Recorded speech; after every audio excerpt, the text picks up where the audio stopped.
नाशिक महानगरपालिका निवडणुकांच्या वातावरणात आता मोठी खळबळ उडाल्याचं पाहायला मिळतंय। परिसरामध्ये मोठा तणाव पसरल्याचं पाहायला मिळतंय।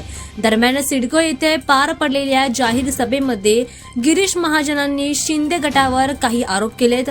नाशिक महानगर प्रमुख प्रवीण उर्फ बंटी तिदमे यांच्यावर गंभीर आरोप केले आहेत। त्यामध्ये गिरीश महाजनांनी एक व्हिडिओ क्लिप दाखवत यांच्यावर गंभीर आरोप केल्याचे या ठिकाणी पाहायला मिळते। ही सभा प्रभाग क्रमांक 24 मधील भाजप उमेदवारांच्या प्रचारासाठी आयोजित करण्यात आली होती आणि यावेळी गिरीश महाजनांनी एक व्हिडिओ दाखवत शिंदे गटाच्या कार्यकर्त्यावर गंभीर आरोप केलेत। महाजन यांनी दाखवलेल्या व्हिडिओमध्ये बंटी तिदमे यांचे काही कार्यकर्ते ड्रग्ज सेवन करत असल्याचा दावा या ठिकाणी करण्यात आलाय। त्यासोबतच ड्रग पेडलर सोबत तिदमे यांचे संबंध असल्याचा आरोप करत भाजपाकडून त्यांना घेरण्याचा प्रयत्न देखील करण्यात येतोय असं देखील त्यांनी म्हटलंय। दरम्यान याच सभेमध्ये प्रभाग क्रमांक 24 मधील शिंदे सेनेचे उमेदवार आणि महानगर प्रमुख बिल्डरांना ब्लॅकमेल करत असल्याचा आरोप देखील करण्यात आलेला आहे। सभेमध्ये दाखवण्यात आलेल्या व्हिडिओनंतर सिडको परिसरामध्ये मोठा गोंधळ उडालाय। व्हिडिओमध्ये दिसणाऱ्या तरुणांच्या पालकांनी हा व्हिडिओ खोटा असून मुलांना